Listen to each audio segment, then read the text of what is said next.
Isang bagong low-pressure area ang nabuo sa gilid ng Philippine Area of Responsibility.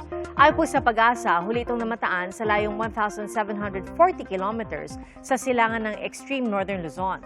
Mataas ang tsansa nito na maging bagyo sa mga susunod na oras. Pero tulad po ng bagyo sa labas ng PAR na may international name na Nangka, kikilos ito palayo ng Pilipinas at mababa ang tsansa pumasok sa PAR. Ang LPA at bagyo sa silangan ng PAR ang naka-impluwensya sa habagat. Kaya asahan pa rin ang maulang panahon na posibleng magtagal hanggang sa unang araw ng susunod na linggo. Sa datos ng Metro Weather, may mga inaasahang pag-ulan bukas ng umaga sa Ilocos Region, ilang bahagi ng Central Luzon, Calabarzon at sa Mindoro Provinces. Pagsapit ng hapon, halos buong hilag ng Luzon na ang uulanin. Mayroon ding kalat-kalat na ulan sa Central Luzon, Calabarzon, Bicol Region at ilang bahagi ng Mimaropa. Sa Metro Manila, posible ang malawakang pag-ulan sa umaga pero inaasahang bagya itong mababawasan sa hapon. Maaliwalas na panahon naman ang inaasahan sa malaking bahagi ng Visayas at Mindanao. Maliban po sa Western Visayas at Negros Island Region. Posible rin ang panandalian at kalat-kalat na pag-ulan sa Mindanao dahil naman sa localized thunderstorms.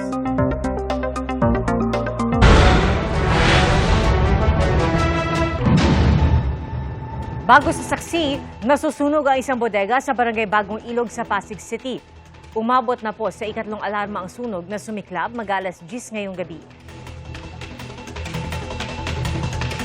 Pagluluksa ang sumalubong sa pag-uwi ng isang OFW na namatay ng 4 na kaanak sa pagguho sa Baguio City. Ang isa pang biktima ng pagguho na nasa ospital, hindi pa alam na nasawi sa trahedya ang kanyang 2 anak. Saksi si Marisol Abduraman.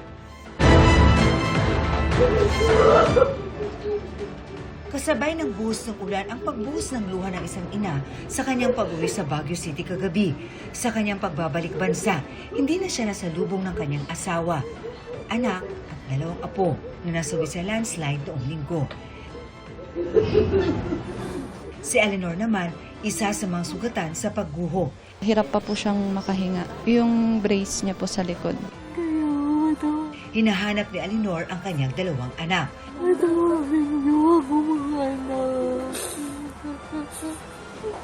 Saan kayo? Ang hindi masabi sa kanya ng kanyang mga kaanak. Kasama ang kanyang 2 anak sa 10 nasawi sa landslide. Talagang hinahanap niya yung mga bata. Wala po kong nagawa kundi magsinungaling. Kasi nga po kung sinabi ko yung totoo, baka siya din po yung bumigay. Si Jessie hindi pa matanggap ang pagkawala ng kanyang anak at apo. Mas maganda na lang na magkasakit sila at makikita mo pa. Magkakasama pa po kami nung Sunday na yun eh. Magkakasama pa po kami. Tsaka, tapos biglang ganun na. Siyempre masakit. Dagdag problema pa nila ang lilipatan. Ngayong hindi na maaring muling matirhan ang lugar nilang kinalakihan. Sinabi po ng ating sekretary na relocation po.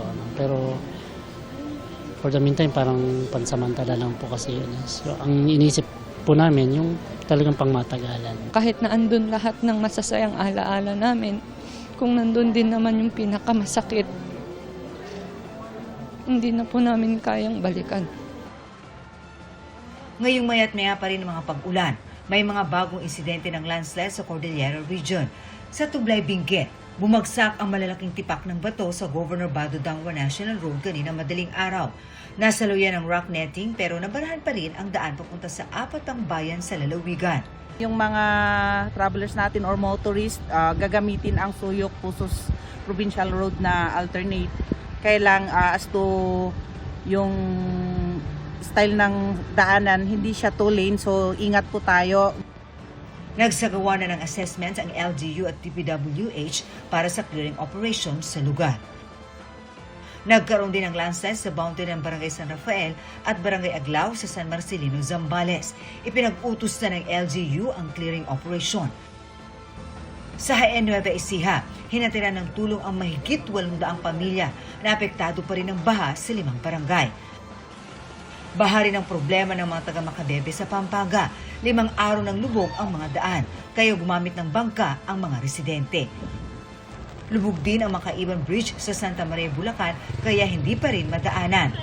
Ganyan din ang problema sa Anhawan Bridge sa Kalintaan, Occidental Mindoro kanina. Umapaw ang ilog doon kaya bumaha sa ilang lugar pero humupa na rin matapos ang ilang oras.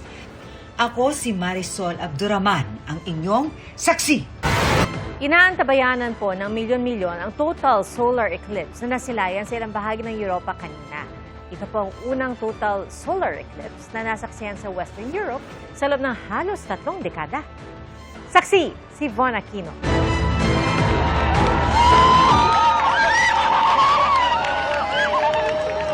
Pambihirang pagkakataon para sa mga taga-Europa. Sa loob kasi ng 27 taon, ngayon lang ulit nasaksihan ng isang total solar eclipse sa Western Europe. It's my second. The first eclipse I saw when I was a child in the Philippines. It was a partial eclipse, so I think I got excited and I wanted to see another one. Bukod sa Spain, nasaksihan ng total eclipse sa Portugal. Kasama rin sa nagtala ng total eclipse ang Iceland, bagamat naharangan ito ng makakapal na ulap. Tinatayang umabot sa 80,000 ang bumisita sa Iceland para masaksihan ang event. Nagdilim din ang langit sa iba't ibang makasaysayang landmark, gaya sa Stonehenge at Big Ben sa United Kingdom kung saan nasaksihan ang partial eclipse. Gayon din sa Eiffel Tower sa Paris, France. Nasilayan din ito sa Greenland, Belgium at Czech Republic. Ang iba pinanood ang solar eclipse mula sa eroplanong lumilipad sa ere. Sa loob ng isang siglo, naging senyales ng masamang pangitain ang mga solar eclipse. Pero sa pag-usad ng siyensya, natuklasang nangyayari ito kapag napapagitnaan ng buwan ng araw at mundo. Natatakpan ng buwan ang liwanag mula sa araw at tumatapat ang anino ng buwan sa ilang bahagi ng daigdig. Inaasahan ding magkakaroon ng mga solar eclipse sa Europa sa August 2027 at January 2028. Ako si Von Aquino, ang inyong saksi.